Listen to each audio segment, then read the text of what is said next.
Avant tout, je vous invite à abonner sur ma chaîne pour ne pas rater les autres vidéos qui s'en suivent concernant les bourses et les orientations. Donc, abonnez-vous massivement et partagez et aimez aussi les vidéos. Et si vous avez des questions à poser, vous pouvez les mentionner dans les commentaires. Merci beaucoup. Abonnez-vous pour ne pas rater les autres vidéos qui s'en suivent sur les orientations et les choix, de même que les bourses. Merci beaucoup. Obligatoirement sur Campusen. Et comment fonctionne l'inscription? D'abord, la première chose à savoir, c'est que seuls les bacheliers de l'année en cours peuvent s'inscrire.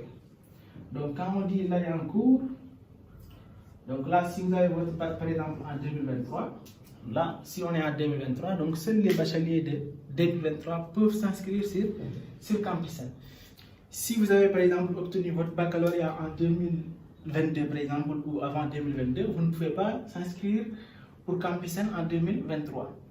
L'année prochaine, quand vous serez en 2024, les bacheliers de 2023 ne pourront plus également s'inscrire sur Campusen. Alors, comment marche l'inscription? D'abord, pour l'orientation, il faut d'abord créer un compte sur la plateforme et également créer un dossier, ce qu'on appelle les choix de formation. La première étape, c'est pour la création du compte. Donc, ce qu'on vous demande pour créer un compte, on vous demande de donner ton année de bac. On va vous demander votre année de bac. Ensuite, on va vous demander votre numéro de table.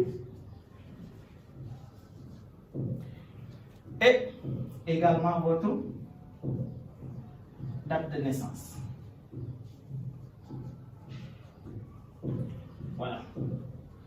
C'est tout ce que Campusen va vous demander lors de la création du compte. Vous allez donner votre année de bac 2023, par exemple, si vous avez obtenu le bac en 2023. Numéro de table, vous mettez votre numéro de table, c'est un identifiant unique. Ensuite, date de naissance, vous mettez votre date de naissance. Ensuite, quand vous validez ces informations, maintenant, Campusen va vérifier est-ce que pour cette année 2023 par exemple, les numéros de table, est-ce que ça correspond avec cette date de naissance? Et également, est-ce que ça correspond avec quel bachelier? Donc là, après cette étape, donc la plateforme va maintenant vérifier. S'il se rend compte que là, le numéro de table correspond exactement au bachelier Bara Diaw, il va maintenant passer à la deuxième phase. Maintenant, s'il se rend compte que ce numéro de table n'existe pas, il va vous dire que le numéro de table n'existe pas. Donc là, il va maintenant te dire que voilà, ça correspond à Bara Diaw et il va amener un tableau qui va mettre ton nom, ton prénom, toutes les informations qu'ils ont déjà sur vous, parce qu'ils ont déjà les informations. Donc, ils vont afficher les informations d'abord pour te dire que vous appelez Bara Diaw, vous êtes né le tel à tel lieu, vous avez fait le bac, vous avez obtenu votre baccalauréat, telle série. Donc tout cela, ils ont déjà les informations. C'est pourquoi ils vous avaient demandé ici de mettre également votre numéro de table. Donc si les informations sont validées, et là on vous demande maintenant de compléter votre profil. Et cette fois-ci, au lieu de demander des informations de bac, ils vont vous demander vos coordonnées, c'est-à-dire numéro de téléphone, adresse mail, votre adresse physique, là où vous habitez, voilà, votre tuteur, ainsi de suite. Et ici, il y a deux éléments très importants. Le premier, c'est le numéro de téléphone, et le deuxième, c'est l'adresse mail. Ce sont les deux coordonnées qu'utilise souvent Campusen pour vous contacter. Quand vous avez des problèmes de mot de passe, quand vous êtes orienté, ou bien quand vous voulez, par exemple, modifier votre mot de passe, Campusen va vous envoyer soit un SMS avec votre numéro de téléphone ou bien un email, un courrier avec votre adresse mail. Pour le numéro de téléphone, mettez un numéro de téléphone que vous utilisez, qui vous appartient. Parce que là, quand vous voulez vous connecter ou même modifier certaines informations, on vous envoie directement un code sur le numéro de téléphone. Donc si ce n'est pas votre téléphone, vous allez avoir des problèmes pour modifier vos choix ou bien votre compte.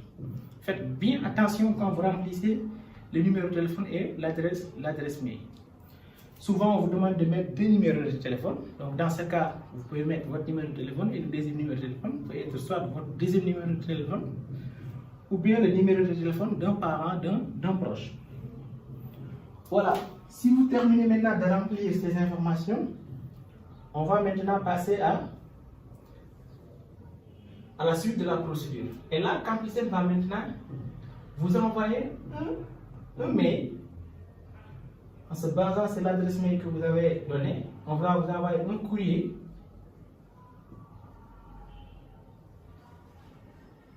Le premier courrier, ça permet de vérifier que votre adresse mail est correcte. Donc là, c'est pour confirmer que toutes ces informations sont correctes. Vous allez recevoir le premier courrier. Et ce courrier va contenir ce qu'on appelle un lien. Ça sera un lien qui vous permettra maintenant d'aller directement sur la plateforme pour activer votre compte. Là, vous n'avez toujours pas de compte. Maintenant, le mail que vous allez recevoir va contenir un lien. Vous cliquez sur le lien et ce lien va maintenant créer ou bien activer votre compte. Attention parce que le mail, ça peut prendre 24 heures ou 48 heures avant d'arriver. Donc certaines personnes, elles s'inscrivent automatiquement, ils reçoivent un mail, d'autres ils peuvent attendre jusqu'à 48 heures. Mais au-delà de 48 heures, si vous n'avez pas reçu le mail, il faut refaire la procédure depuis le départ. Maintenant, quand vous cliquez sur ce mail pour activer votre compte, vous allez encore revenir sur la plateforme Campicen et qui va vous dire que par exemple votre compte a été activé et automatiquement ils vont envoyer un deuxième email, un deuxième courrier électronique. Donc là, vous avez maintenant un identifiant national et nous l'avons dit, même une minute. Et dans ce deuxième courrier, il va maintenant mettre 2 éléments essentiels, à savoir votre identifiant national de l'étudiant et votre mot de passe. Maintenant, vous avez un identifiant national et un mot de passe. Ce sont les 2 informations qui vont maintenant vous permettre d'accéder, de se connecter à la plateforme. Donc, à partir de là, vous avez maintenant votre compte Campicen.